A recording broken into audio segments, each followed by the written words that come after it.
రాజులు 2వ గ్రంథము 24వ అధ్యాయము. యెహోయాకీము దినములలో బబులోను రాజైన నెబుకద్నెజరు యెరూషలేము మీదికి వచ్చెను.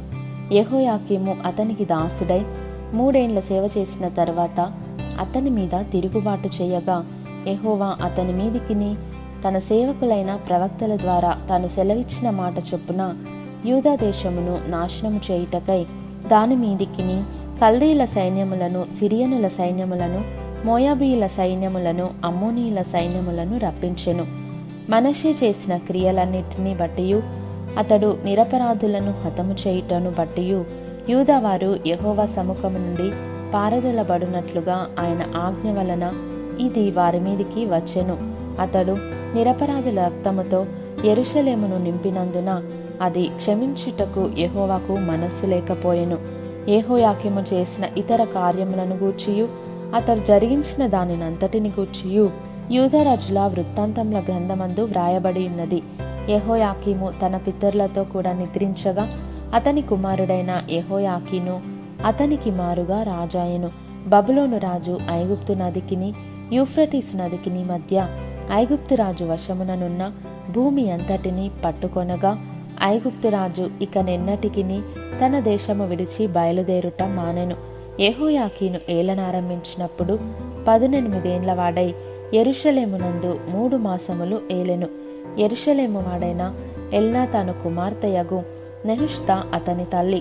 అతడు తన తండ్రి చేసిన దానంతటి ప్రకారముగా యెహోవా దృష్టికి చెడు నడత నడచెను. ఆ కాలమందు బబులోను రాజైన నెబుకద్నెజరు యొక్క సేవకులు యెరూషలేము మీదికి వచ్చి పట్టణమునకు ముట్టడి వేసిరి.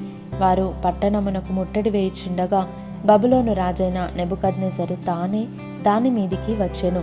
అప్పుడు యూదా రాజైన యెహోయాకీనును, అతని తల్లియును, అతని సేవకులను, అతని క్రింది అధిపతులను, అతని పరివారమును బయలువెళ్ళి బబులోను రాజు నొద్దకు రాగా, బబులోను రాజు ఏలుబడిలో 8వ సంవత్సరమున అతని పట్టుకొనెను. మరియు అతడు యెహోవా మందిరపు ధననిధిలోనున్న పదార్థములను, రాజు ఖజానాలోనున్న సొమ్మును పట్టుకొని ఇశ్రాయేలు రాజైన సొలొమోను యెహోవా ఆలయమునకు చేయించిన బంగారపు ఉపకరణములన్నిటినీ యెహోవా సెలవిచ్చిన మాట చొప్పున తునకలుగా చేయించి ఎత్తుకొని పోయెను. అదియుగాక అతడు దేశపు జనులలో అతి బీదలైన వారు తప్ప మరి ఎవరునూ లేకుండా యెరూషలేము పట్టణమంతటిలోనున్న అధిపతులను, పరాక్రమశాలులను 10,000 మందిని, వీరుగాక కంసాలి వారిని, కమ్మరి వారిని చెర తీసుకొని పోయెను. అతడు యెహోయాకీనును, రాజు తల్లిని, రాజు భార్యలను, అతని పరివారమును, దేశంలోని గొప్పవారిని చెరపట్టి యెరూషలేము నుండి బబులోను పురమునకు తీసుకొని పోయెను. 7,000 మంది పరాక్రమశాలులను, 1,000 మంది కంసాలి వారిని, కమ్మరి వారిని, యుద్ధమందు తేరిన శక్తిమంతులనందరినీ బబులోను రాజు చెరపట్టి బబులోను పురమునకు తీసుకొని వచ్చెను. మరియు బబులోను రాజు అతని పినతండ్రి అయిన మత్తన్యాకు సిద్కియా అను మారుపేరు పెట్టి అతని స్థానమందు రాజుగా నియమించెను. సిద్కియా ఏలనారంభించినప్పుడు 21 సంవత్సరముల వాడు. అతడు యెరూషలేమునందు 11 సంవత్సరములు ఏలెను. అతని తల్లి లిబ్నా ఊరివాడైన ఇర్మియా యొక్క కుమార్తెయగు హమూటలు. యెహోయాకీము యొక్క చర్య అంతటి చొప్పున సిద్కియా యెహోవా దృష్టికి చెడు నడత నడిచెను.